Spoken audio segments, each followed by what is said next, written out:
Guys, welcome to another video. You think those thick marshmallow-like running shoes are saving your joints? You might actually be accelerating the aging of your feet. As we get older, relying on maximalist foam masks poor mechanics and destroys our natural balance. It's time to ditch the stack height and rediscover the power of proprioception to stay on the road. I know I put out a video just a couple weeks ago about older athletes needing to choose cushion over plates. My point in that was primarily that having some cushion and rocker I think is better for our feet than a hard plate under there to give you propulsion. Partly it's not as hard on your deteriorating fat pad. However, a lot of people I think were taking my video as saying that the maximalist shoes were a way to go. I really do not believe that's the case. There has been a trend over the years to go to higher and higher stack height shoes. This year it has exploded. There are several shoes with 50 millimeter stack heights and tons of them over 40. And I'm not sure I really like the trend. I do own some shoes that the forefoot is over 30. And I even have the Mountico C1 that has a 42 in the heel. However, I don't find that those are necessarily what I would want to use every day for training. I think that using the 50 millimeter plus stack heights are masking the natural thinning of the plantar fascia pads for aging runners.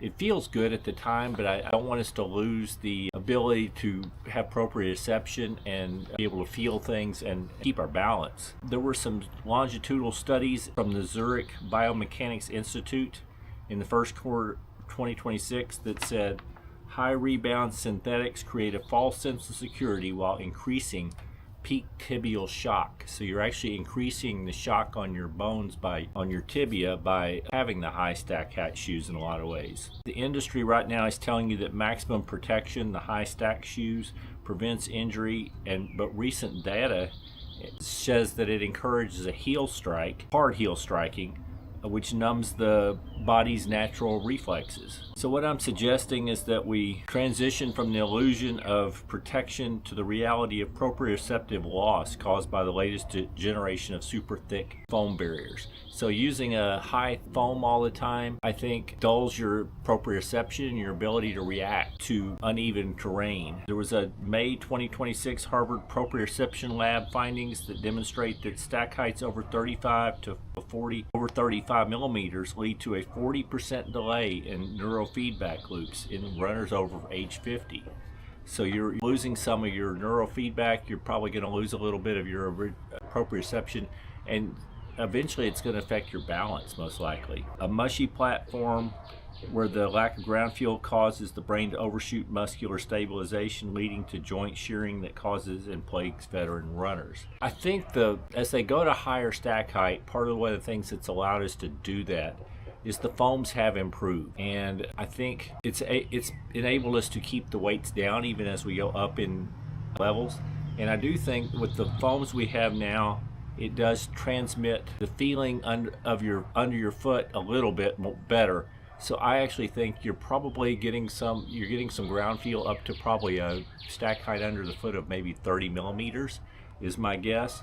So I'm personally trying to put more of my miles in shoes that have at least a 4-foot stack height under 30. I do find that with my aging back and joints, the higher cushion definitely feels good, but I don't think necessarily the super high ones are that good. And I also think you do lose stability as you get up into the really high stack heights. So you want to move from the dangers of instability to the mechanical advantages of lower stack heights as a high fidelity communication for the channel for the nervous system. You contrast the sluggish energy return of bottomless foam with the snap and responsiveness of firmer profiles that facilitate essential foot stiffness. So you'll see even when I'm choosing higher stack heights, I'm trying to get a firmer foam. There's like the rubberized EVA in those higher C1s is at least a very firm layer underneath that helps you don't want a too mushy foam, because then you really are losing all proprioception and you're adding some instability. Thinner midsoles allow it to be harder to make real-time gait adjustment for balance, and can lead to more balls in the 60 plus demographic of people. So if you hit uneven surfaces, you're not feeling it as quickly, you may not be able to react and avoid the fall. You want to shift from the theory to practice by providing a transition strategy to move away from maximalist platforms without risking sudden stress reaction. I don't think you have to move totally away from high stack height shoes, and I don't think you need to go all to the super low drop, super thin shoes either. I think if you can stick to stack heights that are for the forefoot that are in the 20s, at least use those a good bit of the time. You can still use some of the high stack height shoes occasionally. You just don't want to lose your proprioception in your foot and your ability to react when things go wrong. The active energy return found in lower stack shoes forces the foot's intrinsic muscle to reclaim their structural role, reversing the atrophy seen in long-term high foam users. So just what it says, you want to do some lower stack height so your foot's intrinsic muscles know how to react and move. There was a 2026 Tokyo Sports Medicine report that linked high fidelity ground feedback to a 22% reduction in mechanical load on the hips and lower back for masters runners. So again, they're saying that if you have a little bit lower stack height, you feel things better and you reduce the impact on your hips and lower back. I'm still going to run some in a lot higher stack ones when my back is hurting, but I want to spend a lot of my time in a lower stack height shoe to prevent from having the back issues as much as possible. So I'm hoping that later this year there'll be a shift to anatomical precision and sensory first shoe design over just the thick foam thicknesses. Sacrificing the pillowy sensation of high stack height shoes today ensures a more resilient and powerful stride going forward for your next decade of performance. So again, I'm not trying to say don't use high stack height shoes at all. The foams are improving.